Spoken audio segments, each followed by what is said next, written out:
2024 में चुनाव होने हैं, लेकिन यूपी में सियासी बिसात रोज बच रही है, क्योंकि सवाल देश के सबसे बड़े चुनाव का है। लोकसभा की लड़ाई से पहले हर दल अपने खेमे को मजबूत करने में जुटा हुआ है, इसलिए हर मुलाकात और हर मीटिंग के मायने भी निकाले जा रहे हैं। ताजा मामला आरएलडी से जुड़ा है। बुधवार को रालोद के 9 में से 8 विधायकों ने एक साथ सीएम योगी से मुलाकात की थी।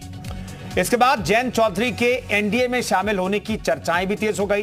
इस मुलाकात ने समाजवादी पार्टी और राष्ट्रीय लोकदल के बीच संबंधों में दरार आने की आशंकाएं फिर तेज कर दी हैं। क्या यह मुलाकात महज यूं ही थी जैसा कि कहा जा रहा है, या असल में इसका कनेक्शन 2024 के संग्राम से है? सवाल ढेर सारे हैं, तो जवाब भी जरूरी है, इसलिए इस पर चर्चा की शुरुआत करें उससे पहले आपको एक रिपोर्ट दिखाते हैं।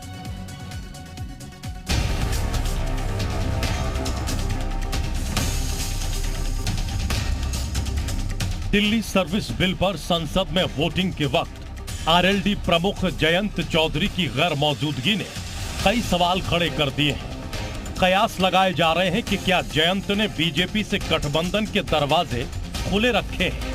अभी ये कयास खत्म भी नहीं हुए थे कि इसी बीच चौधरी की पार्टी आरएलडी के सभी विधायकों की सीएम योगी के साथ हुई मीटिंग की एक तस्वीर ने कयासों को और हवा दे दी है कि क्या सचमुच आरएलडी और बीजेपी के बीच कोई खिचड़ी पक रही है।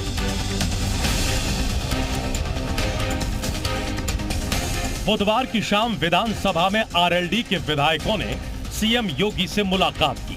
तस्वीर भी सामने आई और आधिकारिक तौर पर आरएलडी की तरफ से यह बताया भी गया कि गन्ना की कीमतों में बढ़ोतरी को लेकर, साथ ही बाढ़ से जूझ रहे किसानों को राहत देने की मांग को लेकर यह मुलाकात हुई है। आरएलडी की तरफ से यह बताया गया कि यह मुलाकात सियासी नहीं बल्कि शुद्ध रूप से किसान हितों की मांग को लेकर की गई थी। हमारा गठबंधन इंडिया के साथ है, अखिलेश यादव जी के साथ है। वॉकआउट हम अखिलेश यादव जी के साथ करते हैं, सपा के साथ करते हैं और उनसे मिलकर चलते हैं। तो ऐसा हमारा कोई या हमारे नेता का, हमारी पार्टी का कोई विचार ऐसा नहीं है कि भाजपा के साथ गठबंधन करने का। लेकिन सीएम योगी के साथ मुलाकात की तस्वीरें बाहर आने के साथ ही चर्चाओं का बाजार गर्म हो गया। इन कयासों के पीछे कुछ ठोस वजह भी है, क्योंकि इससे पहले दिल्ली सर्विसेज बिल पर जयंत चौधरी की गैर मौजूदगी का पता चलते ही बीजेपी नेताओं की बाँछें खिल गई थी। हालांकि बीजेपी भी फिलहाल जल्दबाजी में कोई बयान देना नहीं चाहती है और महज इसे एक औपचारिक बैठक बता रही है। प्रदेश के किसी भी दल के कोई भी माननीय विधायक माननीय मुख्यमंत्री जी से मिल सकते हैं और लगातार पहले भी मिलते रहे हैं, तो उसके अर्थ न निकाले जाए, बल्कि इससे यह निकाला जाए कि प्रदेश के हर दल के सम्मानित विधायक का आदरणीय मुख्यमंत्री जी से मिलने को लेकर के कोई संशय नहीं, भरोसा है। अपनी बात कहते हैं लोग। नहीं, वो माननीय विधानसभा अध्यक्ष जी सदन में लाएंगे और उसमें कोई विरोध, कोई समर्थन जो होगा सदन में चर्चा करके निर्णय होगा। राहुल गांधी जेस्चर की बात में उन्होंने फ्लाइंग किस देते हुए एंट्री करी है, जिसके बाद कई महिला सांसदों ने उनकी शिकायत करी है।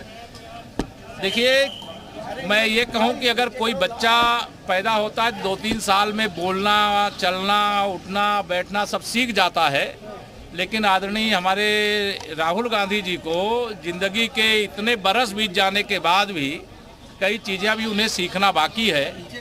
कई बार वो किस करते हैं, कई बात करते हैं फ्लाइंग किस, कभी आंख मारते हैं, कभी जबरदस्ती गले लगते हैं। बहरहाल इस मुलाकात में कोई सियासी बात तो नहीं हुई है, लेकिन हर मुलाकात और तस्वीर कोई न कोई संदेश छोड़ जाती है और इस मुलाकात के संदेश भी संदेह पैदा करते हैं।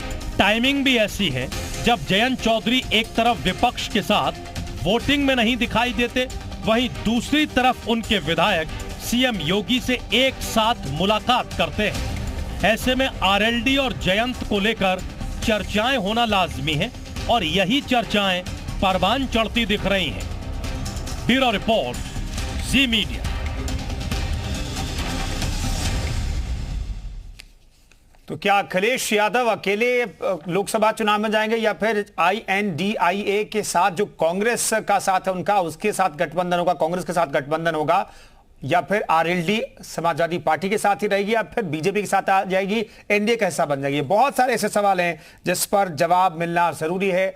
उत्तर प्रदेश की जनता ये इन सवालों का जवाब जानना चाहती है, इसलिए हमारे साथ बातचीत करने के लिए बड़ा पैनल मौजूद है। अवनीश त्यागी जी हमारे साथ प्रवक्ता भाजपा के मौजूद हैं, अभिषेक राय जी हमारे साथ प्रवक्ता समाजवादी पार्टी के जुड़ रहे हैं, उनसे भी बातचीत करेंगे। रोहित अग्रवाल हमारे साथ रालोद प्रवक्ता मौजूद हैं, हिलाल नकवी हमारे साथ कांग्रेस प्रवक्ता मौजूद हैं, सुभाष यादव सुभाषा प्रवक्ता हमारे साथ मौजूद हैं, गौरव रघुवंशी नेता बसपा के मौजूद हैं, राजीव रंजन पॉलिटिकल एनालिस्ट हमारे साथ मौजूद हैं, और हमारे वरिष्ठ सहयोगी अजीत जी भी जुड़ रहे हैं, एसोसिएट एडिटर अजीत जी हमारे साथ न्यूज़ में जुड़ रहे हैं। अजीत जी, जिस तरह की बातें हो रही है इस वक्त, जो बातें सुभाषपा के नेता कर रहे थे गठबंधन से पहले, वही बातें दिखाई दे रही हैं, और एक तरफ दूसरी तरफ हम देख रहे हैं कि प्रेशर पॉलिटिक्स जो है RLD के नेताओं की तरफ से समाजवादी पार्टी पर लगातार जारी है। इसके पीछे की वजह क्या दिखती है आपको, और आगे क्या हो सकता है?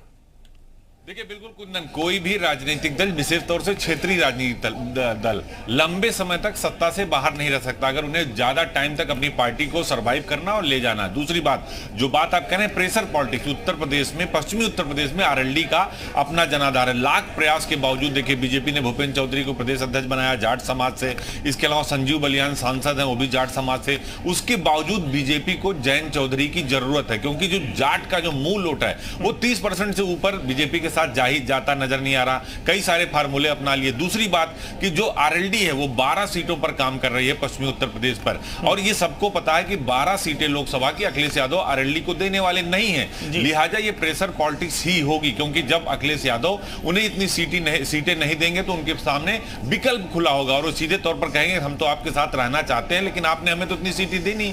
दूसरी बात, मुलाकात, जो विधायकों की मुलाकात हुई, इस पर RLD बार बार ये कह रही कि हम गन्ना समस्याओं पर जो बाढ़ आई है उस समस्या को लेकर मुख्यमंत्री से मिलने गए थे।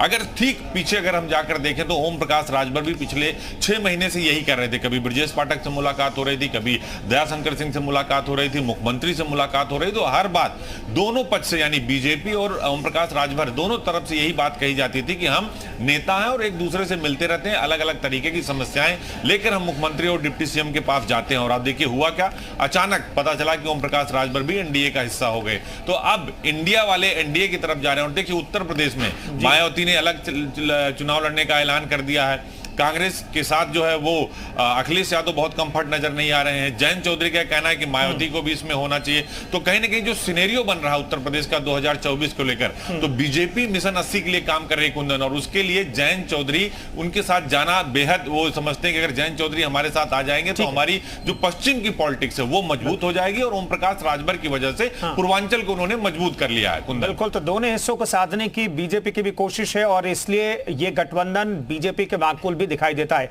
रोहित अग्रवाल साहब, कौन सी खिचड़ी पक रही है? उधर संसद की कार्यवाही में आपके जो नेता हैं, राष्ट्रीय अध्यक्ष हैं, वो मौजूद नहीं रहते हैं वोटिंग के वक्त। इधर मुख्यमंत्री से मुलाकात हो रही है, कोई खिचड़ी पक तो नहीं रही है? आप इस वक्त ये बात कबूल करने की स्थिति में है या नहीं है? देखिए, एक बात ये समझ लीजिए, जितनी भी खिचड़ी पक रही है वो भारतीय जनता पार्टी के कार्यालय में पक रही है, उसके अलावा और कहीं नहीं पक रही है। क्योंकि भारतीय जनता पार्टी जनता के लिए काम करना नहीं जानती है। भारतीय जनता पार्टी सिर्फ इवेंट मैनेजमेंट करती है और माहौल बनाने का काम करती है। इसके अलावा भारतीय जनता पार्टी को कुछ नहीं आता है। जनता के मन की बात नहीं सुनेंगे तो इसी तरीके की खिचड़ी इनको पकानी पड़ेगी। हमने अपनी दोनों घटनाओं के ऊपर हमने बिल्कुल क्लियर स्टैंड लेते हुए क्लियरली बता दिया कि माननीय जयंत चौधरी जी के पारिवारिक मेडिकल इमरजेंसी के कारण वो राज्यसभा में उपस्थित नहीं थे। हमारी टीम की पैनी नजर थी राज्यसभा के अंदर, अगर कोई भी कांटे की टक्कर वाली स्थिति आती, कोई भी एक वोट से अगर फर्क पड़ने वाली स्थिति आती, तो माननीय जयंत चौधरी जी राज्यसभा से बहुत पास में थे और राज्यसभा पहुंचते हो। परंतु क्योंकि मेडिकल इमरजेंसी थी और 131 वोट पक्ष में पड़ चुके थे विधायक के और 102 वोट विपक्ष में पड़े थे, एक बड़ा डिफरेंस था, तो उससे कांटे की कोई टक्कर नहीं दिखी जब हमें, तो फिर हमने अपनी मेडिकल इमरजेंसी को तवज्जो देना ज्यादा बेहतर समझा।